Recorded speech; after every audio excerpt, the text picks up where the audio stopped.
Assalamualaikum warahmatullahi wabarakatuh.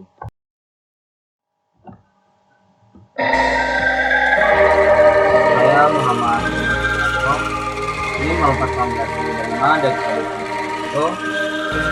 Saya akan mempresentasikan mata kuliah dasar siswa matematik judul bahan semikonduktor.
Yang memerah darah, yang memutih tulang, kerinduan untuk Indonesia tempatku berpulang.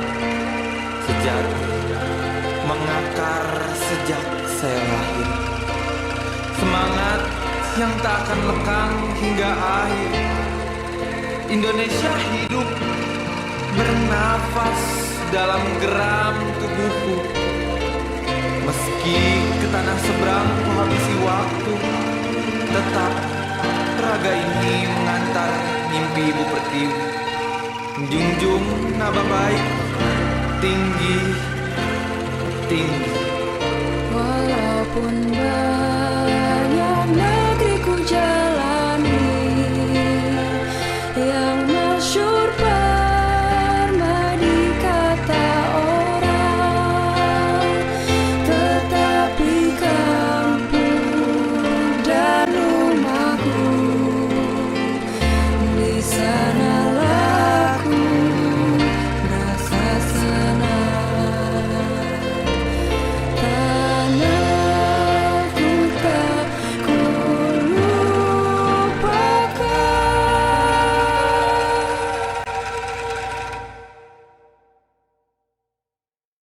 Engkau ku banggakan.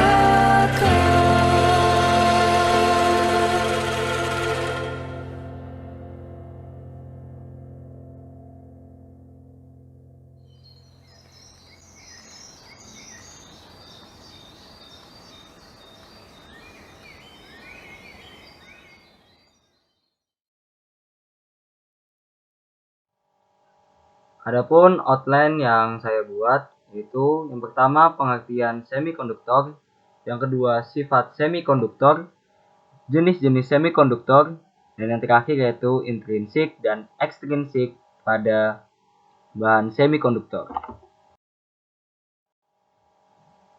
Yang pertama, apa itu semikonduktor? Bahan tertentu seperti germanium, silikon, karbon, dan sebagainya adalah bukan sebagai konduktor, seperti tembaga, atau bukan sebagai isolator seperti kaca. Dengan kata lain, resistivitas bahan tersebut terletak antara konduktor dan isolator. Bahan demikian dikelompokkan sebagai semikonduktor. Semikonduktor mempunyai sifat-sifat yang bermanfaat dan sangat intensif digunakan dalam rangkaian elektronik. Sebagai contoh, transistor merupakan piranti semikonduktor yang secara cepat dan hampir total menggantikan tabung hampa pada setiap aplikasi. Transistor hanya merupakan salah satu dari keluarga piranti semikonduktor. Banyak piranti semikonduktor lain yang menjadi semakin sangat populer, misalnya IC. Berikut adalah tidak mudah untuk mendefinisikan semikonduktor. Jika ingin mencakup semua sifat fisis yang dimilikinya, tetapi pada umumnya semikonduktor didefinisikan berdasarkan konduktivitas listriknya, yakni semikonduktor merupakan bahan yang mempunyai resistivitas 10⁻⁴ hingga 0,5 ohm meter antara konduktor dan isolator. Contohnya germanium, silikon, karbon, selenium, dan sebagainya. Berikut adalah tabel-tabel dari berbagai bahan. Yang pertama yaitu tembaga, memiliki klasifikasi konduktor yang baik dengan resistivitas 1,7 kali 10⁻⁸ ohm meter. Kedua ada germanium dengan klasifikasi bahan semikonduktor dengan resistivitas 0,6 ohm meter. Tiga ada kaca dengan klasifikasi isolator dengan resistivitas 9 kali 10⁻11 ohm meter, dan nikrom dengan klasifikasi bahan resistan resistivitas yaitu 10⁴ ohm meter. Membandingkan resistivitas bahan-bahan di atas, nampak bahwa resistivitas germanium atau semikonduktor cukup tinggi dibanding tembaga atau konduktor, tetapi cukup rendah dibanding kaca sebagai isolator. Selanjutnya, sifat-sifat semikonduktor. Yang pertama, resistivitas semikonduktor lebih kecil daripada isolator tetapi lebih besar daripada konduktor. Yang kedua, semikonduktor memiliki resistansi dengan koefisien suhu negatif, yaitu bahwa resistansi semikonduktor menurun dengan kenaikan suhu dan sebaliknya. Sebagai contoh, germanium menjadi isolator pada suhu rendah tetapi merupakan konduktor yang baik pada suhu tinggi. Yang terakhir, ketika ketidakmurnian metalik yang tepat seperti arsenik, gallium, dan sebagainya ditambahkan ke dalam semikonduktor, maka sifat-sifat konduksi arusnya berubah cukup besar. Inilah sifat yang paling khas dan yang penting. Selanjutnya yaitu jenis-jenis semikonduktor.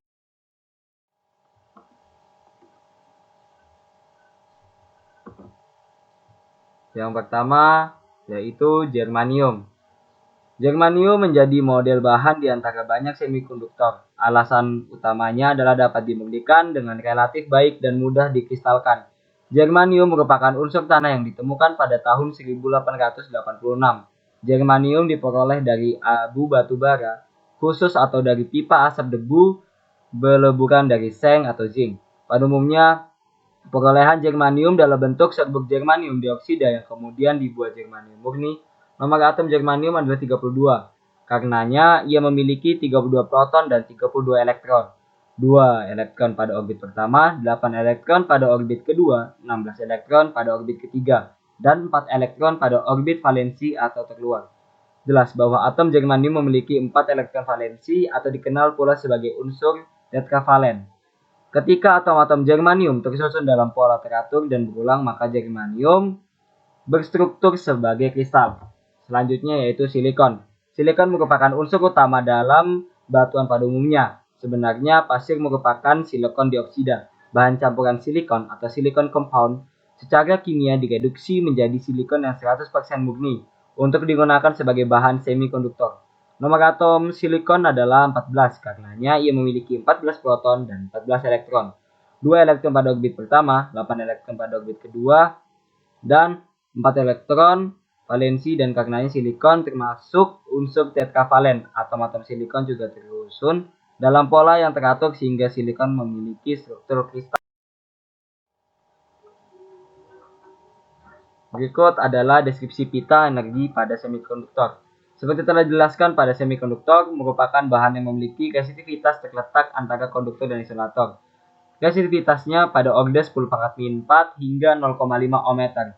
Tetapi semikonduktor dapat didefinisikan lebih komprehensif berdasarkan konsep pita energi bahwa semikonduktor merupakan bahan yang pita valensinya hampir penuh dan pita konduksinya hampir kosong, dengan celah energi sangat kecil sekitar 1 eV memisahkan keduanya. Deskripsi pita energi sangat membantu dalam memahami aliran arus yang melalui semikonduktor.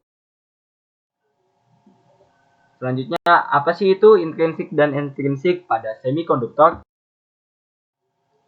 Yang pertama yaitu intrinsik semikonduktor. Dapat kita lihat keadaan-keadaan pada intrinsik semikonduktor. Intrinsik semikonduktor atau semi-intrinsik atau murni Bahan dasar dari silikon germanium. Jenis semikonduktor penting dalam elektronika, terletak pada kelompok 4 dengan valensi 4. Struktur atom silikon, satu inti, nukleus masing-masing memiliki 4 elektron valensi.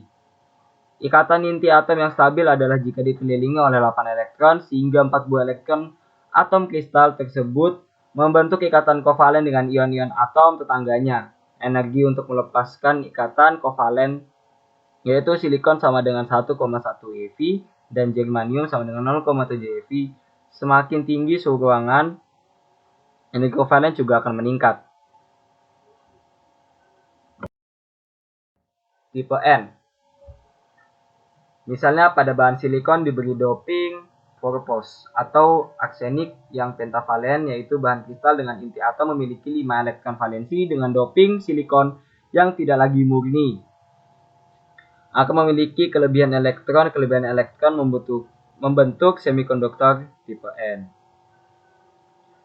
Jadi semikonduktor tipe N pertama poin-poinnya yaitu pengotoran oleh atom pentavalen seperti P, AS, dan SB, atau pengotornya disebut atom donor, di mana tipe N ini pembawa muatannya yaitu elektron. Semikonduktor tipe P pengotoran oleh atom pentavalen seperti B, G, I, N, atau pengotornya disebut atom akseptor, pembawa muatannya adalah Hol. Sekian dari presentasi saya. Mohon maaf kalau ada salah kata.